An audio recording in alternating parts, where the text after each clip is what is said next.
नमस्कार। आज हमारे पास चर्चा के लिए एक बहुत ही कह सकते हैं असाधारण स्रोत है। असाधारण तो है ही। पृथ्वी की अपनी आत्मकथा।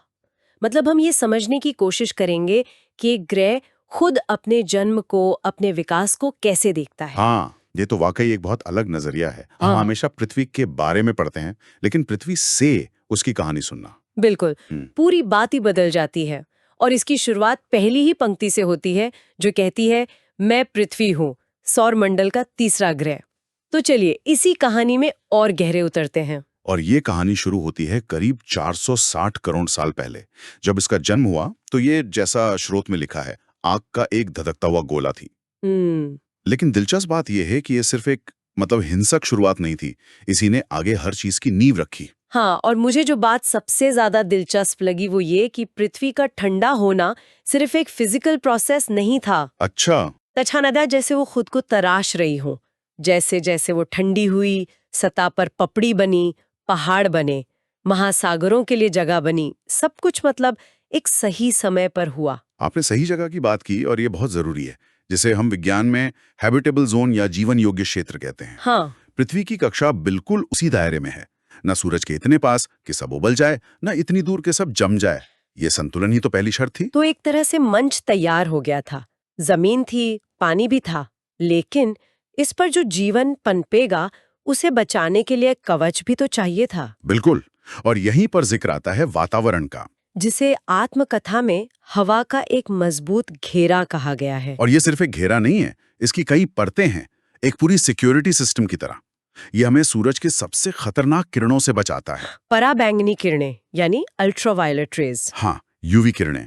उनके बिना जमीन पर जो कॉम्प्लेक्स लाइफ है, वो तो पनप ही नहीं पाता। लेकिन इससे भी ज्यादा हैरान करने वाली बात है वो क्या?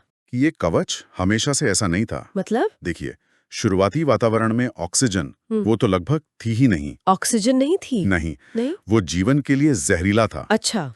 फिर अरबों साल तक छोटे छोटे जीवों ने, जैसे साइनोबैक्टीरिया, हम्म। उन्होंने फोटोसिंथेसिस के जरिए धीरे धीरे इस हवा में ऑक्सीजन भरी। वाह। तो एक तरह से पृथ्वी ने जीवन को जन्म दिया, और फिर उसी जीवन ने पलटकर पृथ्वी को एक नया रूप दे दिया। ये तो एक सहनिर्माण जैसा हो गया, एक दूसरे पर निर्भरता। बिल्कुल। और यहीं पर यह कहानी सबसे गहरा मोड़ लेती है। मैं जानना चाहती हूँ कि इस ग्रह और जीवन के बीच का रिश्ता कैसा बताया गया है। पृथ्वी कहती है, मेरी मिट्टी में उगने वाले पेड़ पौधे, खेतों की फसलें और हर छोटा बड़ा जीव मेरे लिए परिवार की तरह हैं। परिवार, ये बहुत शक्तिशाली शब्द है। हाँ, ये सिर्फ एक सुंदर बात नहीं है, ये कोई मालिकाना हक नहीं है, बल्कि एक रिश्तेदारी का दावा है।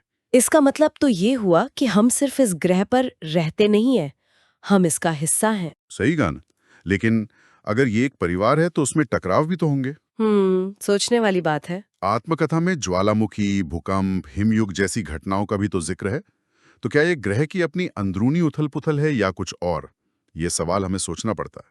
तो ये किसी आदर्श परिवार की कहानी नहीं है, बल्कि एक असली, जटिल और कभी-कभी मुश्किल रिश्ते की कहानी है। बिल्कुल। हमने देखा कि कैसे एक आग का गोला एक ऐसे घर में बदला जो न सिर्फ पालता है, बल्कि अपने सदस्यों से एक गहरा रिश्ता भी रखता है। सही सारांश है।